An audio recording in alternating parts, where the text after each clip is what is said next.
हेमा मालिनी को लेकर कांग्रेस नेता रणदीप सुरजेवाला का जो विवादित बयान है, इसके बाद हमारे साथ बात करने के लिए कृष्णा गौर है, कैबिनेट मंत्री है मध्य प्रदेश सरकार में।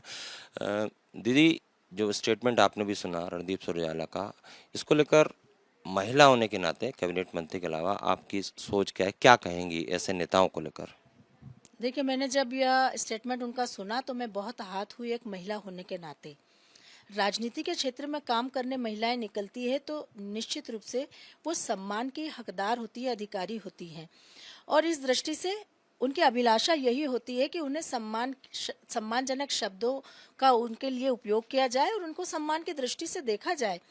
लेकिन कांग्रेस पार्टी का चरित्र जिस प्रकार से है, कांग्रेस पार्टी की विकृत मानसिकता महिलाओं के प्रति जिस प्रकार से है, उसका परिचय देने का काम रणदीप सुरजेवाला ने दिया है। और इसलिए मैं मानती हूं कि निश्चित रूप से जो बयान उनका आया है वो घोर निंदनीय है। इस देश की आधी आबादी का बहुत बड़ा अपमान है और उसके लिए कांग्रेस पार्टी से बाहर निकलने का रास्ता कांग्रेस के अध्यक्ष को, कांग्रेस पार्टी के वरिष्ठों को सोचना चाहिए कि इस प्रकार की बयानबाजी करने वालों को कांग्रेस पार्टी से बाहर निकाला जाना चाहिए। उनकी महिलाओं को, उनकी पार्टी की कार्यकर्ताओं को भी मैं यही अपील करना चाहूंगी कि वो आवाज उठाएं अपनी पार्टी के अंदर कि इस प्रकार महिला विरोधी मानसिकता वालों को पार्टी से बाहर निकाला जाए।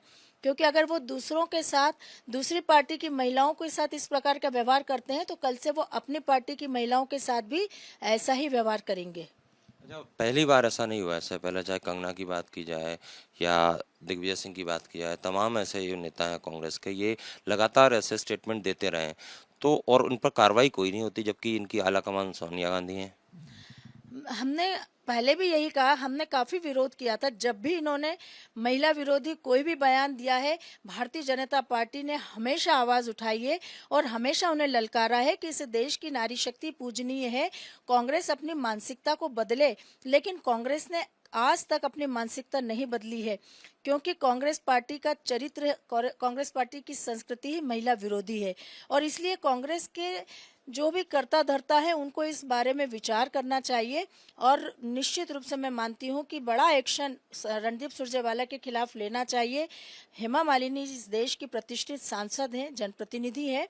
वो एक बड़े लोकसभा क्षेत्र का प्रतिनिधित्व करती हैं, देश का प्रतिनिधित्व करती हैं। वो एक अभिनेत्री भी रही हैं और ऐसी जनप्रतिनिधि, एक ऐसी प्रतिष्ठित सांसद के लिए इस प्रकार की अभद्र टिप्पणी का उपयोग करना इस देश की आधी आबादी को अपमानित करना है। क्या सोनिया गांधी और प्रियंका गांधी का चुप रहना, क्या इनके सुरजेवाला के बयान का वो समर्थन करते दिख रहे हैं? आपको ऐसा लगता है? अगर सोनिया गांधी और प्रियंका गांधी ये मानती हैं कि भारतवर्ष की महिलाओं का ये अपमान हुआ है तो उन्हें निश्चित रूप से बहुत कड़ी कार्रवाई करनी चाहिए। रणदीप सुरजेवाला को पार्टी से निकालना चाहिए। और यदि वो ऐसा नहीं करती हैं तो इसका सीधा सीधा अर्थ यही है कि रणदीप सुरजेवाला के बयान से वो समर्थन करती हैं, सहमत हैं और वह भी महिला विरोधी हैं। और क्या इस लोकसभा चुनाव में देश की आधी आबादी इस तरह के कांग्रेस नेताओं के बयान पर इनको सबक सिखाएगी?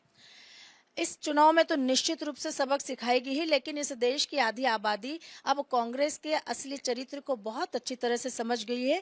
किस प्रकार से कांग्रेस महिला विरोधी मानसिकता के साथ इस देश में काम कर रही है, ना महिलाओं को आगे बढ़ाने के लिए, ना महिलाओं को सम्मान देने का काम कर रही है और उल्टे महिलाओं को लगातार कदम कदम पर अपमानित कर रही है। हमने 33% संगठन में महिलाओं को आरक्षण दिया और आज लोकसभा और विधानसभाओं में नारी शक्ति वंदन अधिनियम के माध्यम से हमारी सरकार, प्रधानमंत्री जी ने आरक्षण दिया है, जो इस बात का प्रतीक है कि हमारी पार्टी लगातार इस विचार के साथ आगे बढ़ रही है कि महिलाओं का आर्थिक, सामाजिक, राजनीतिक सशक्तिकरण होना चाहिए। लेकिन कांग्रेस ने नारी सशक्तिकरण के नाम पर हमेशा से इस देश की महिलाओं को गुमराह करने का काम किया और लगातार अपमानित भी किया। कृष्णा गौर है, साफ तौर पर कह रहे हैं कि रणदीप सुरजेवाला जैसे नेताओं पर कड़ी कार्रवाई होना चाहिए, और अगर कांग्रेस पार्टी ये कार्रवाई नहीं करती है तो देश की आधी आबादी यानी कि महिलाएं उन्हें इस चुनाव में सबक सिखाएं, क्योंकि कांग्रेस की ये मानसिकता बताती है कि वो महिला विरोधी है। कैमरामैन संजय अंकिल के साथ Satyavijay Singh, Republic media network, Bhopal.